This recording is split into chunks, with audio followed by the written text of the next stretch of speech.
अस्सलाम वालेकुम।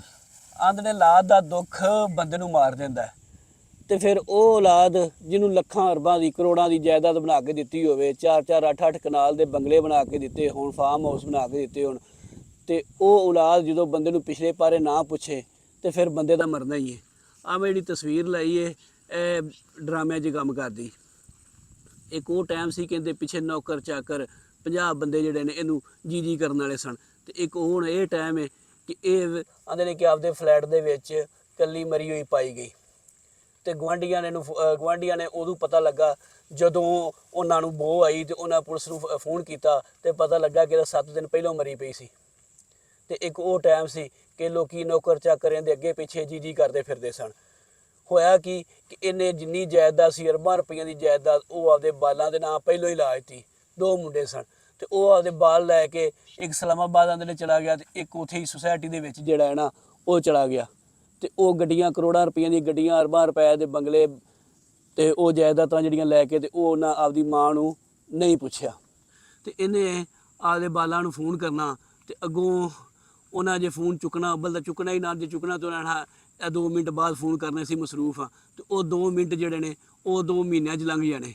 तो इन्हें शाम नूं बह के आपदे घर दे अंदर फ्लैट दे बूहे अगे बह के उच्ची उच्ची रोना कि खोरे हुण ही मेरे बाल आ जाण, लेकिन नहीं वो बालों का दुख लैके जड़ा ना मर गई। अब मैं सोशल मीडिया से वेखना पाया सा कि कई बंदे लिखते पे सन कि चंगा होया कि आशा मर गई।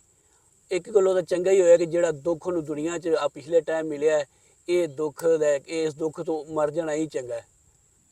जिहड़ा वाकया है तो उन्होंने लोगों वास्ते भी सबक है कि जिहड़े लोग झूठ मार के आपदियां औलादां दे वास्ते पैसे कमाते हैं तो उन्होंने वास्ते भी पिछले पारे वो भावें पुछन ही ना, क्योंकि हिसाब अगां जाके हिसाब तो तुहानूं ही देना पैंदा है। औलाद ने तो बाद याशियां करनियां ने। हुण ये बेचारी उत्थे 7 दिन जिहड़ी इहदी लाश इहदे फ्लैट च सड़दी रही, गलदी रही।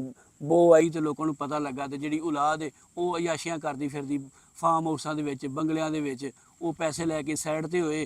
तो ये जड़ा ये इत्थे कल्ली जिहड़ी है नफसियाती मरीज़ आंदे ने बन गई, बूहे दे बाहर बह के रोंदी हुंदी सी उच्ची उच्ची कि खोरे हुण मेरी औलाद आ जाए, लेकिन औलाद ने आखिर तक रख नहीं पुछेगा। तो इस करके ये भी है कि जिहड़ा है ना तुसी झूठ मार के लोगों को फ्रॉड करके उसका हक मार के आदि जायदाद ना बनाओ। तो दूसरा यह है कि बंदे नूं ये भी इत्थों सबक मिलता है कि जिहड़ा ना कुछ ना कुछ बंदे ने अपने कोल भी रखना चाहिए।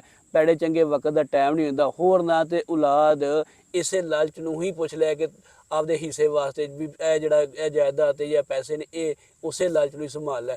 हुण उन्हें सारे पैसे जिन्ने सन करोड़ां अरबां रुपया सारा औलाद नूं वंडता, लेकिन यह है कि आखिर ते उहदा नतीजा की निकलिया कि वह कल्ली उत्थे रह अक के कल्ली मर गई। तो 7 दिन उहदी लाश नूं किसे वेख्या ही नहीं। ते अल्लाह सारियां दे मापियां नूं सलामत रखे, सारियां दे मां प्यो नूं सलामत रखे। वीडियो चंगी लगे तो लाइक तो शेयर लाजमी कर दिया जी।